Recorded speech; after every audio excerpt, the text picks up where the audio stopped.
Okay, today I'm going to go through the audio, okay? I've had pretty good success over the years with coaching it through various steps in order to get clients, particularly new people through the door that have not trained before, to be able to perform an audio to a good standard, safely, and then obviously over time progress it. There's a couple of things that I do to start off with which don't involve a bar or any dumbbells in order for them to understand what muscles they're using and how to teach the skill of a Romanian deadlift. Okay? So what I'm going to do is I'm going to start off with a body weighted hamstring exercise that encourages you to feel your hamstrings. Okay, that's how I would describe this to a new client. I would say, I want you to use this in order to feel what it's like when you're using your hamstrings, when you're getting that eccentric and concentric contraction in the hamstrings. Okay, so the lengthening and shortening of the muscle. So I'm going to get them to cross their arms, rest them on the fronts of the shoulders, point their elbows out in front of them. I'm going to ask them to lean forward, pushing their hips back, keeping their weight evenly distributed through their heels, and then back up. Okay? Now what I'm going to do is they're working their way through the set. I'm then going to encourage them to squeeze their heels towards each other.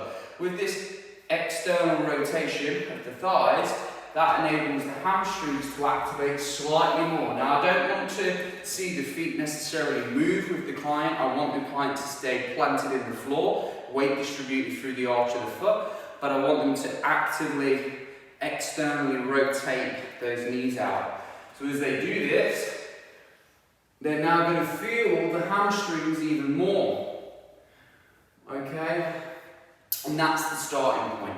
Now if the client's not quite getting it, I might say, use the wall. Okay, so step a few feet away from the wall, elbows, and touch. Okay, obviously everybody's slightly higher or shorter, so from an anthropometry, we might want to say, okay, step slightly forward if you're a bit taller, but as soon as your bum touches the wall, I want you to come out of the hinge, back upright. That's the first thing I'm going to teach them. The next thing I'm going to teach them is to use a foam roller. I'm sure you've seen this many times before. So we're just going to rest the foam roller. We're going to maintain that position. Now they've learned how to keep the chest up, okay?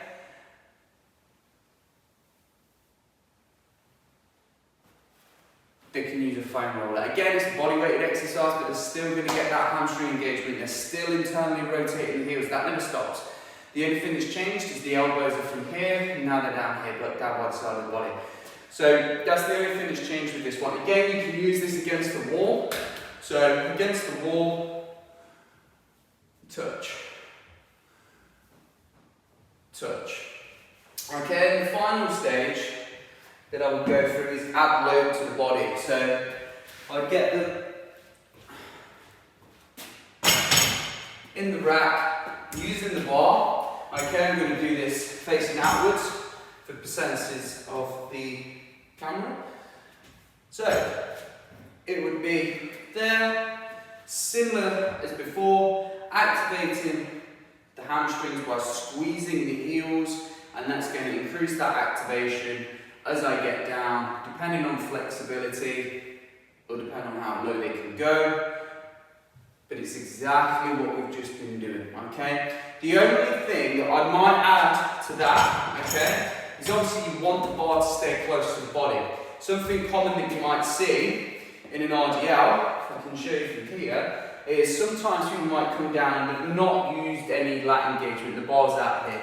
We want that bar to be close to the body. So, a cue that works really well for that one is newspaper or something's under the arm, okay? So if I want to say to a client, okay, imagine you've got the newspaper or foam roller in this case under the armpit, okay, stop it from falling out. How do we do that? We squeeze, okay? So I'm going to say newspaper under the arm, hold it there, it's not going anywhere, okay? That's the same muscles that we're using when we're pulling in this way. If I pull in this way, I'm using the same muscles to pull in in this way, okay? So here and here, I'm using the lat to draw into the midline of the body. So if I'm going to have a bar in my hands, for example, I want to pull that in, I'm going to say, imagine we've got the newspaper under here, squeeze that in, okay? Squeeze it in, doesn't go anywhere. If I relax it, we lose it, okay? So that's another thing that is a useful cue to use when you're trying to go through the RDL and you might be a beginner to it. But that's the only thing I would add in when I start moving over to weights, is to squeeze that, okay? So up until that point, we've had the elbows high, we've had the foam roller, we've then gone to wall to see if somebody might want to push their hips back far enough, because a common mistake we see is knees travelling forward, so we say push the knees back, keep the hips high, okay? So these are the things that I would typically use with a beginner that walks through the door. Try to keep it nice and simple to start off with, body weight exercises, elbows nice and high, then move over to the foam roller. If I need to use the wall, I will do, and then eventually move on to the bar, but then just adding in that last cue, which of course is squeezing on the lats, okay? With a nice simple day-to-day thing that we might do, holding something under the armpit, all right? And that's just a nice easy cue. That's it from me on the RDL. Hope you enjoyed that demo. Till next time.